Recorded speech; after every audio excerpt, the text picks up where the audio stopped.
Hello viewers, welcome to Basava ITI channel. ಇವತ್ತಿನ ಕ್ಲಾಸಲ್ಲಿ ನಾವು ಇನ್ವರ್ಟಿಂಗ್ ವೋಲ್ಟೇಜ್ ಆಂಪ್ಲಿಫೈಯರ್ ಬಗ್ಗೆ ತಿಳಿಯೋದಕ್ಕೆ ಪ್ರಯತ್ನ ಮಾಡೋಣ. ಈ ಒಂದು ಟಾಪಿಕ್ ಬಂದು ಆಪರೇಷನಲ್ ಆಂಪ್ಲಿಫೈಯರ್ ಸರ್ಕ್ಯೂಟ್ ಚಾಪ್ಟರ್ ಅಲ್ಲಿ ಟ್ರೇಡ್ ಥಿಯರಿ ಸಬ್ಜೆಕ್ಟ್ ಅಲ್ಲಿ ಹಾಗೂ ಎಲೆಕ್ಟ್ರಾನಿಕ್ ಮೆಕ್ಯಾನಿಕ್ ಫಸ್ಟ್ ಇಯರ್ ಅವ್ರಿಗೆ ಇರುತ್ತೆ. ಇನ್ನು ಈ ಒಂದು ವಿಡಿಯೋ ಅಲ್ಲಿ ನಾವು ಡಿಸ್ಕಸ್ ಮಾಡುವಂತಹ ಟಾಪಿಕ್ಸ್ ಅನ್ನ ನೋಡೋದಾದ್ರೆ, first one introduction to inverting amplifiers, inverting amplifiers working, inverting amplifiers applications, and inverting amplifiers advantages and disadvantages. ಈ ಒಂದು ಇನ್ವರ್ಟಿಂಗ್ ವೋಲ್ಟೇಜ್ ಆಂಪ್ಲಿಫೈಯರ್ ಅಂದ್ರೆ ಏನು, ಅದ್ರ ಇಂಟ್ರೊಡಕ್ಷನ್ ಏನು ಅನ್ನೋದನ್ನ ನೋಡೋಣ. ಇನ್ವರ್ಟಿಂಗ್ ಆಂಪ್ಲಿಫೈಯರ್ ವರ್ಕಿಂಗ್ ಹೇಗಿರುತ್ತೆ ಅನ್ನೋದು ನೋಡೋಣ. ಅಂಡ್ ಆಂಪ್ಲಿಫೈಯರ್ಸ್ ಅಪ್ಲಿಕೇಶನ್ಸ್ ಏನೇನಿದ್ದಾವೆ ಆ ಒಂದು ಇನ್ವರ್ಟಿಂಗ್ ವೋಲ್ಟೇಜ್ ಆಂಪ್ಲಿಫೈಯರ್ಸ್, ಹಾಗೂ inverting amplifiers advantages and disadvantages ಏನಿದ್ದಾವೆ ಅನ್ನೋದನ್ನು ನೋಡೋಣ. So introduction to inverting operational amplifier. So the inverting amplifier is an important circuit configuration using op-amps, and it uses a negative feedback connection. So inverting amplifier ಅನ್ನೋದು ಒಂದು important circuit configuration ಅಂತಾನೆ ಹೇಳ್ಬೋದು. ಒಪ್ಯಾಂಪ್ ಅನ್ನ ಬಳಕೆ ಮಾಡಿಕೊಂಡು ಇದು ಬಂದು ನಮಗೆ ನೆಗೆಟಿವ್ ಫೀಡ್ಬ್ಯಾಕ್ ಕನೆಕ್ಷನ್ ಅನ್ನ ಹೊಂದಿರುತ್ತೆ, ಬಳಕೆ ಮಾಡ್ಕೊಳ್ಳುತ್ತೆ, ನೆಗೆಟಿವ್ ಫೀಡ್ಬ್ಯಾಕ್ ಅನ್ನ ಬಳಕೆ ಮಾಡ್ಕೊಳ್ಳುತ್ತೆ. An inverting amplifier, like the name suggests, inverts the input signal as well as amplifies it. Inverting amplifier ಅನ್ನೋದು ಹೆಸರಲ್ಲೇ ಇರೋದ್ರಿಂದ ಅದು ಏನು ಮಾಡತ್ತೆ ಅಂತಂದ್ರೆ, ನಮ್ಗೆ ಆ ಹೆಸರಿಂದನೇ ನಮ್ಗೆ ಗೊತ್ತಾಗತ್ತೆ. ಸೊ ಔಟ್ಪುಟ್ ಅನ್ನ ಏನಿದೆ, ಇನ್ಪುಟ್ ಸಿಗ್ನಲ್ ಅನ್ನ ಇನ್ವರ್ಟ್ ಮಾಡಿ ಔಟ್ಪುಟ್ ಅನ್ನ ಕೊಡುತ್ತೆ. ನಾವು ಯಾವ ರೀತಿ ಆದ್ರೆ ಇನ್ಪುಟ್ ಕೊಟ್ಟಿರ್ತೀವಿ ಅದಕ್ಕೆ 180 degree out of phase output ಅನ್ನ ನಮ್ಗೆ ಕೊಡುತ್ತೆ. Positive going signal at the input of an inverting amplifier would result in negative going signal at the output and vice versa. ನಾವು ಪಾಸಿಟಿವ್ ಫೇಸ್ ಸಿಗ್ನಲ್ ಅನ್ನ ನಾವು ಕೊಟ್ಟಿದ್ರೆ input ಅಲ್ಲಿ, ಅದು output ಅಲ್ಲಿ ಬಂದು ನೆಗೆಟಿವ್ ಫೇಸ್ ಸಿಗ್ನಲ್ ಆಗಿ ಕನ್ವರ್ಟ್ ಆಗತ್ತೆ. ಅದೇ ರೀತಿ ನಾವು ನೆಗೆಟಿವ್ ಸಿಗ್ನಲ್ ಅನ್ನು ಇನ್ಪುಟ್ ಆಗಿ ಕೊಟ್ಟವಾಗ ನೆಗೆಟಿವ್ ಇಂದ ಸ್ಟಾರ್ಟ್ ಆಗಿರುವ ಅಥವಾ ನೆಗೆಟಿವ್ ಫೇಸ್ ಇಂದ ಸ್ಟಾರ್ಟ್ ಆಗಿರುವಂತಹ ಸಿಗ್ನಲ್ ಅನ್ನು ಇನ್ಪುಟ್ ಆಗಿ ಕೊಟ್ಟಿದ್ದಾದ್ರೆ ಔಟ್ಪುಟ್ ಅಲ್ಲಿ ನಮಗೆ ಪಾಸಿಟಿವ್ ಫೇಸ್ ಔಟ್ಪುಟ್ ಬರುತ್ತೆ.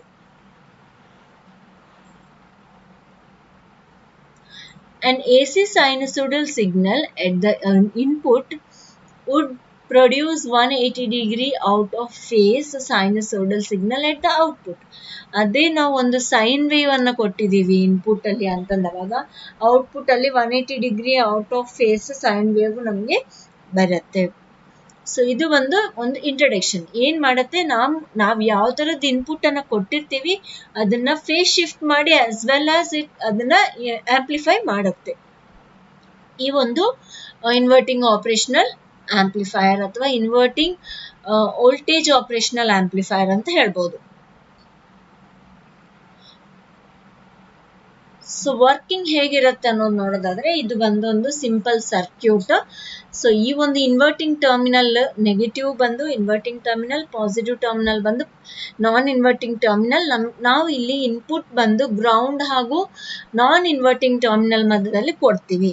ಸೊ ಬಂದಿರುವಂತಹ output, small part of output ಈ RF ರೆಸಿಸ್ಟರ್ ಮುಖಾಂತರ ಫೀಡ್ಬ್ಯಾಕ್ ಆಗತ್ತೆ, ನೆಗೆಟಿವ್ ಫೀಡ್ಬ್ಯಾಕ್ ಅನ್ನ ಬಳಕೆ ಮಾಡ್ಕೊಳತ್ತೆ. ಸೊ ಹೇಗೆ ಇದನ್ನ ಕ್ಲಿಯರ್ ಆಗಿ ನೋಡೋಣ, ಹೇಗೆ ವರ್ಕಿಂಗ್ ಅನ್ನೋದು. The below figure shows the circuit diagram of an ideal inverting amplifier. This is the most widely used of all the op-amp circuits. So ಕೆಳಗಡೆ ಇರುವಂತಹ ಡಯಾಗ್ರಾಮ್ ನಮ್ಗೆ ಇನ್ವರ್ಟಿಂಗ್ ಆಂಪ್ಲಿಫೈಯರ್ ಅನ್ನ ತೋರಿಸುತ್ತೆ. ಅಂಡ್ ಈ ಒಂದು ಸರ್ಕ್ಯೂಟ್ ಬಂದು op-amp ಸರ್ಕ್ಯೂಟ್ಸ್ ಅಲ್ಲಿ ಎಲ್ಲದಕ್ಕಿಂತನೂ ಬಹಳ ಜಾಸ್ತಿ ಬಳಕೆ ಮಾಡುವಂತಹ ಒಂದು ಸರ್ಕ್ಯೂಟ್ ಅಂತಾನೆ ಹೇಳ್ಬೋದು. So the input is provided to the inverting input terminal through resistor R1 and the non-inverting terminal is connected to ground. So resistor R1 ಮುಖಾಂತರ ನಾವು ಇನ್ವರ್ಟಿಂಗ್ ಟರ್ಮಿನಲ್ಗೆ ಇನ್ಪುಟ್ ಅನ್ನು ಕೊಡ್ತೀವಿ and non-inverting terminal ಏನಿದೆ ಪಿನ್ ನಂಬರ್ 4 ಬಂದು ನಮಗೇನು positive pin number 3 ಬಂದು ನಮಗೆ ನಾನ್ ಇನ್ವರ್ಟಿಂಗ್ ಟರ್ಮಿನಲ್. ಆ ಒಂದು ನಾನ್ ಇನ್ವರ್ಟಿಂಗ್ ಟರ್ಮಿನಲ್ ಅನ್ನು ನಾವು ಗ್ರೌಂಡ್ ಮಾಡಿರ್ತೀವಿ. ಪಿನ್ ನಂಬರ್ 2 ಇನ್ವರ್ಟಿಂಗ್ ಟರ್ಮಿನಲ್ ಏನಿದೆ ಅದಕ್ಕೆ ನಾವು ರೆಸಿಸ್ಟರ್ R1 ಮುಖಾಂತರ ಇನ್ಪುಟ್ ಅನ್ನ ಕೊಡ್ತೀವಿ ಅಂಡ್ ಔಟ್ಪುಟ್ ಅನ್ನ ಬಂದು ನಮಗೆ small amount of output is fed back to the inverting ಟರ್ಮಿನಲ್ಗೆ ನಾವು ಇನ್ವರ್ಟಿಂಗ್ ಇನ್ಪುಟ್ಗೆ ಅಥವಾ ಈ ಒಂದು ಇನ್ಪುಟ್ಗೆ ನಾವು ಏನ್ ಮಾಡ್ತೀವಿ ಫೀಡ್ಬ್ಯಾಕ್ ಅನ್ನ ಮಾಡ್ತೀವಿ ಔಟ್ಪುಟ್ ಅನ್ನ. ಅದು ಯಾವುದ್ರ ಮುಖಾಂತರ RF ರೆಸಿಸ್ಟರ್ ಮುಖಾಂತರ. RF ಅಂದ್ರೆ ಏನು ಫೀಡ್ಬ್ಯಾಕ್ ರೆಸಿಸ್ಟರ್ ಮುಖಾಂತರ. The amplified output will be 180 degree out of phase with the input signal. ನಾವೇನು ಇನ್ಪುಟ್ ಸಿಗ್ನಲ್ ಕೊಟ್ಟಿರ್ತೀವಿ ಔಟ್ಪುಟ್ ಅದು ಆಂಪ್ಲಿಫೈ ಆಗಿ ಔಟ್ಪುಟ್ ಬಂದ್ಮೇಲೆ ನಾವು ಇನ್ಪುಟ್ ಏನು ಕೊಟ್ಟಿರ್ತೀವಿ ಅದಕ್ಕೆ 180 degree out of phase output signal ನಮಗೆ ಬರುತ್ತೆ. ಸೊ ಈ ಒಂದು ಸರ್ಕ್ಯೂಟ್ ಅಲ್ಲಿ in this circuit the non inverting input terminal 3 is connected to the ground and the input I1 flows through the R1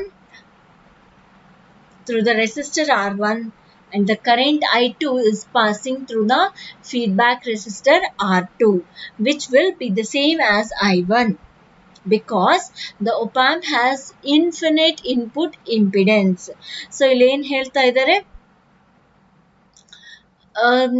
non inverting terminal input terminal number 3 ಬಂದು ground ಮಾಡ್ತೀವಿ and inverting ಟರ್ಮಿನಲ್ಗೆ ನಾವು input ಅನ್ನ apply ಮಾಡಿರ್ತೀವಿ.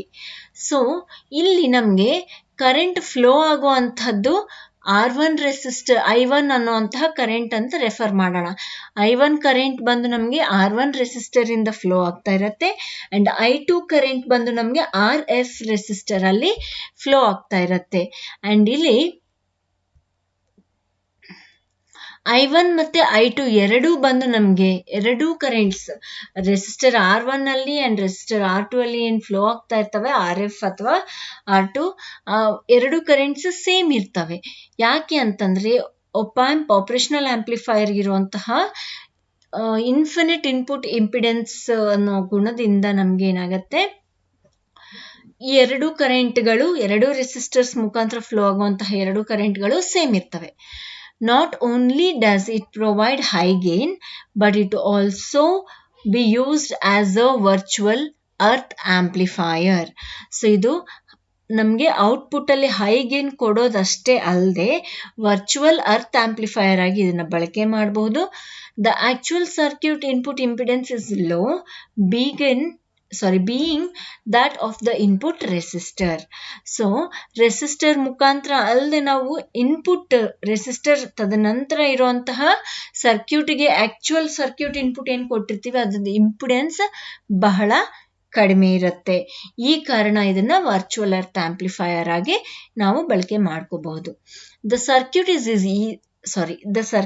is easy to use and it can provide a useful low impedance for low impedance matching in applications, possibly where low impedance microphones are used. So ಇಲ್ಲಿ ಕಡಿಮೆ input impedance ಇರೋದ್ರಿಂದ ಈ ಒಂದು ಸರ್ಕ್ಯೂಟ್ಗೆ ಇದನ್ನ ಇಂಪಿಡೆನ್ಸ್ ಮ್ಯಾಚಿಂಗ್ ಸರ್ಕ್ಯೂಟ್ಗಳಲ್ಲಿ ಬಳಕೆ ಮಾಡಬಹುದು. ಒಂದು ಎಕ್ಸಾಂಪಲ್ ನಾವು ಹೇಳ್ಬೋದು ಅಂದ್ರೆ ಲೋ ಇಂಪಿಡೆನ್ಸ್ ಮೈಕ್ರೋಫೋನ್ಸ್ಗಳಲ್ಲಿ ಈ ಒಂದು ಸರ್ಕ್ಯೂಟ್ಗಳನ್ನ ಬಳಕೆ ಮಾಡಬಹುದು. So let us see the applications ಏನೇನಿದಾವೆ ಈ ಒಂದು ಸರ್ಕ್ಯೂಟಿನ ಅಪ್ಲಿಕೇಶನ್ಸ್ ಅನ್ನೋದನ್ನ ನೋಡೋದಾದ್ರೆ first one as the output generated is of 180 degree out of phase, it can be used as phase shifter. So ಇದ್ರ ಔಟ್ಪುಟ್ ಬಂದು ನಮಗೆ 180 ಡಿಗ್ರಿ ಔಟ್ ಆಫ್ ಫೇಸ್ ಇರೋದ್ರ ಕಾರಣ ನಾವು ಇದನ್ನ ಫೇಸ್ ಶಿಫ್ಟರ್ ಆಗಿ ಎಲ್ಲೆಲ್ಲಿ ನಮಗೆ 180 degree out of phase output ಬೇಕಾಗತ್ತೆ ಅನ್ನೋ ಅನ್ನೋದು ನೋಡಿಕೊಂಡು ಫೇಸ್ ಶಿಫ್ಟರ್ ಆಗಿ ಈ ಒಂದು ಸರ್ಕ್ಯೂಟ್ ಅನ್ನ ಬಳಕೆ ಮಾಡಬಹುದು. It can be practically used. ಎರಡನೇದು, it can be practically used in the applications of the integration applications ಅಲ್ಲಿ ಇದನ್ನ ಬಳಕೆ ಮಾಡಬಹುದು. ಅಂಡ್ ಮೂರನೇದು, at the applications where the signal must be balanced, inverting amplifiers are utilized. So ಎಲ್ಲಿ ನಮಗೆ invert ಮಾಡಿಕೊಂಡು signal ಅನ್ನ ಬ್ಯಾಲೆನ್ಸ್ ಮಾಡಬೇಕಾಗತ್ತೋ ಆಂಪ್ಲಿಫೈಯರ್ಸ್ ಗಳಲ್ಲಿ ಈ ಒಂದು ಸರ್ಕ್ಯೂಟ್ ಗಳನ್ನ ನಾವು ಯೂಸ್ ಮಾಡ್ಕೋಬಹುದು. In the concept of mixers, when the radio frequency signals are present, these amplifiers are used. So in the form radio frequency mixers ಅಲ್ಲಿ ನಾವು ಇದನ್ನ ಬಳಕೆ ಮಾಡ್ಕೋಬಹುದು. ಫ್ರೀಕ್ವೆನ್ಸಿ ಸಿಗ್ನಲ್ಸ್ ಅನ್ನ ಮಿಕ್ಸ್ ಮಾಡೋದಕ್ಕೆ ಬೇರೆ ಬೇರೆ ತರದ ಫ್ರೀಕ್ವೆನ್ಸಿ ಸಿಗ್ನಲ್ಸ್ ಅನ್ನ. Any application or the system prototype, this is designed with the sensors prefer inverting amplifiers at the output stage. ಯಾವುದೇ ಅಪ್ಲಿಕೇಶನ್ಸ್ ಅಲ್ಲಾಗಿಲ್ಲಿ ನಮಗೆ ಎಲ್ಲಿ ಔಟ್ಪುಟ್ ಸ್ಟೇಜ್ ಅಲ್ಲಿ ಇನ್ವರ್ಟಿಂಗ್ ಆಂಪ್ಲಿಫೈರ್ಸ್ ಬೇಕಾಗ್ತವೆ ಅಂತಹ ಜಾಗದಲ್ಲಿ ಸೆನ್ಸಾರ್ಸ್ ಅನ್ನ ಇದಕ್ಕೆ ಆಡ್ ಮಾಡಿಕೊಂಡು ನಾವು ಬಳಕೆ ಮಾಡ್ಕೋಬಹುದು. ಸೊ ಮುಂದೆ ನೋಡೋದಾದ್ರೆ ಅಡ್ವಾಂಟೇಜಸ್ ಹಾಗೂ ಡಿಸ್ಅಡ್ವಾಂಟೇಜಸ್ ಅನ್ನು ನೋಡೋಣ. ಈ ಒಂದು ಇನ್ವರ್ಟಿಂಗ್ ವೋಲ್ಟೇಜ್ ಆಂಪ್ಲಿಫೈಯರ್ದು ಅಡ್ವಾಂಟೇಜಸ್ ಹಾಗೂ disadvantages. The advantages of the inverting amplifier are as follows. First one, it follows the negative feedback. ಒಂದು ನೆಗೆಟಿವ್ ಫೀಡ್ಬ್ಯಾಕ್ ಅನ್ನ ಫಾಲೋ ಮಾಡುತ್ತೆ. And the gain factor of these amplifiers is very high. Output gain factor ಬಂದು ನಮಗೆ ತುಂಬಾ ಜಾಸ್ತಿ ಇರುತ್ತೆ. And the output generated will be out of phase with the applied input signal. ನಮಗೆ output ಬಂದು out of face ಇರುತ್ತೆ. ನಾವು ಬೇರೆ ಯಾವ ಸರ್ಕ್ಯೂಟ್ ಬಳಕೆ ಮಾಡ್ಲಾರ್ದಂಗ ಫೇಸ್ ಶಿಫ್ಟ್ನು ಆಗ್ಬಿಡತ್ತೆ. ಇದೇ ಒಂದು ಸರ್ಕ್ಯೂಟ್ ಅಲ್ಲಿ ಆಸ್ ವೆಲ್ ಆಸ್ ಆಂಪ್ಲಿಫೈಯರ್ನು ಆಗತ್ತೆ. ಇರುವಂತಹ ಸಿಗ್ನಲ್ ಆಂಪ್ಲಿಫೈನು ಆಗತ್ತೆ and phase shift nu agutte. And the fourth one, the potential values of both the inverting and non-inverting terminals are maintained at 0. ಎರಡು ಟರ್ಮಿನಲ್ಸ್ ನ ಪೊಟೆನ್ಷಿಯಲ್ ವ್ಯಾಲ್ಯೂಸ್ ಬಂದು 0 ಮೇಂಟೈನ್ ಆಗಿರ್ತವೆ. ಯಾಕೆ ಅಂದ್ರೆ ಆಪರೇಷನಲ್ ಆಂಪ್ಲಿಫೈಯರ್ ಗೆ ಇರುವಂತಹ ಲೋ ಇನ್ಪುಟ್ ಇಂಪಿಡೆನ್ಸ್ ಅನ್ನ ನಾವು ಕಂಪೇರ್ ಮಾಡ್ಕೊಂಡಿದ್ದವಾಗ ಎರಡು ಟರ್ಮಿನಲ್ಸ್ ನ ಪೊಟೆನ್ಷಿಯಲ್ ವ್ಯಾಲ್ಯೂಸ್ ಬಂದು ನಮಗೆ 0 ಅಲ್ಲಿ ಮೇಂಟೈನ್ ಆಗಿರ್ತವೆ. ಇದು ಒಂದು ಅಡ್ವಾಂಟೇಜ್. ಅವೆರಡು ಪೊಟೆನ್ಷಿಯಲ್ ವ್ಯಾಲ್ಯೂಸ್ ಸಪರೇಟ್ ಬೇರೆ ಬೇರೆ ಇದ್ರೆ 0 ಇರ್ಲಾರ್ದಂಗ ಮೇಂಟೈನ್ ಮಾಡ್ಲಾರ್ದಂಗ ಬೇರೆ ವ್ಯಾಲ್ಯೂಸ್ ಇದ್ರೆ ಅದು ಬಂದು ನಮಗೆ ಇಂಪಿಡೆನ್ಸ್ ಮೇಲೆ ಎಫೆಕ್ಟ್ ಬೀಳುತ್ತೆ. And the disadvantages of the inverting amplifier are as follows. Advantages ನೋಡಿದ್ವಿ ಇವಾಗ ತನಕ. ಇವಾಗ disadvantages ಅನ್ನ ನೋಡೋಣ. The gain is high, but the feedback that is followed must be maintained to be distortionless. Gain high ಇರುವಂಥದ್ದು ನಮಗೆ ಒಂದು ಅಡ್ವಾಂಟೇಜ್ ಅಂತ ಹೇಳಿದ್ವಿ. ಆದ್ರೆ ಇದಕ್ಕೆ ನಾವು ಫೀಡ್ಬ್ಯಾಕ್ ಅನ್ನ ಏನ್ ಕೊಡ್ತಾ ಇದೀವಿ, ಆ ಫೀಡ್ಬ್ಯಾಕ್ ಸಿಗ್ನಲ್ ಅಲ್ಲಿ ಯಾವುದು ಡಿಸ್ಟಾರ್ಷನ್ ಆಡ್ ಆಗ್ಲಾರ್ದಂಗ ನಾವು ಮೇಂಟೈನ್ ಮಾಡ್ಕೋಬೇಕು.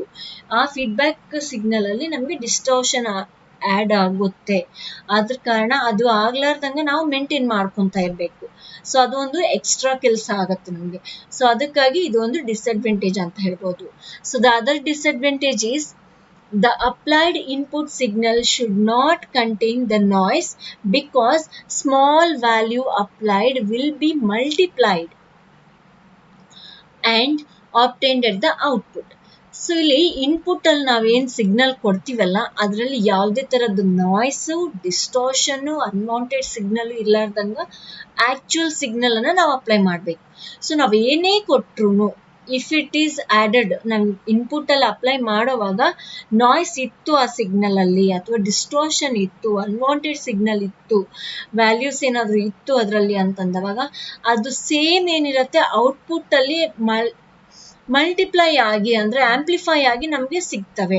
ಅಂದ್ರೆ ನಾಯ್ಸ್ ಇತ್ತು, ನಾಯ್ಸ್ನು ಮಲ್ಟಿಪ್ಲೈ ಆಗತ್ತೆ. ನಾವು ಎಷ್ಟು ಆಂಪ್ಲಿಫೈ ಮಾಡ್ತಾ ಇದೀವಿ ಅಷ್ಟು ಟೈಮ್ಸ್ ನಾಯ್ಸ್ ಸಿಗ್ನಲ್ನು ಮಲ್ಟಿಪ್ಲೈ ಆಗಿ ಔಟ್ಪುಟ್ ಅಲ್ಲಿ ಬರುತ್ತೆ. ಸೊ ಅದಕ್ಕೆ ನಾವು ಅಪ್ಲೈ ಮಾಡೋವಾಗ್ಲೇನೆ we should be confirmed. First of all ನಾವು ಕನ್ಫರ್ಮ್ ಮಾಡ್ಕೋಬೇಕು ಆಕ್ಚುಯಲ್ ಸಿಗ್ನಲ್ ನಾವು ಅಪ್ಲೈ ಮಾಡ್ತಾ ಇದೀವ ಇಲ್ಲ, ಏನಾದರೂ ನಾಯ್ಸ್ ಇದೆನಾ, ಸೊ ಅದ್ರ ಸಲುವಾಗಿ ಫಿಲ್ಟರ್ಸ್ಗಳನ್ನು ಯೂಸ್ ಮಾಡೋದು. ಸೊ ಅದನ್ನೆಲ್ಲ ಮಾಡಿಕೊಂಡು ನಾವು ಇನ್ಪುಟನ್ನು ಅಪ್ಲೈ ಮಾಡಬೇಕು ಈ ಸರ್ಕ್ಯೂಟ್ಗೆ. ನಾವು ಹೇಗಂದರೆ ಹಾಗೆ ಅಪ್ಲೈ ಮಾಡಿಬಿಟ್ರೆ ಆಸ್ ಇಟ್ ಈಸ್ ನಮಗೆ ಏನೇನಿದೆ ಅದು ಔಟ್ಪುಟ್ಟಲ್ಲಿ ಮಲ್ಟಿಪ್ಲೈ ಆಗಿ ಬರುತ್ತೆ. ಸೊ ಇದು ಒಂದು ಡಿಸ್ಅಡ್ವಾಂಟೇಜಸ್. ಸೊ ಐ ಹೋಪ್ ನಿಮಗೆಲ್ಲ ಅರ್ಥ ಆಗಿದೆ ಅಂತ ತಿಳ್ಕೊತಾ ಇದ್ದೀನಿ. ಮುಂದಿನ ಕ್ಲಾಸಲ್ಲಿ ಬೇರೆ ಒಂದು ಟಾಪಿಕ್ಕಿಂದ ಮೀಟ್ ಆಗೋಣ. ನಿಮ್ಗೆ ಏನಾದರೂ ಡೌಟ್ಸ್ ಇದ್ದಲ್ಲಿ ಕಾಮೆಂಟ್ ಸೆಕ್ಷನಲ್ಲಿ ಕಾಮೆಂಟ್ ಮಾಡಿರಿ, ನಾನು ಆನ್ಸರ್ ಮಾಡ್ತೀನಿ. So thanks for watching. Please subscribe and press the bell icon for further notifications. Like and share the videos. Thank you.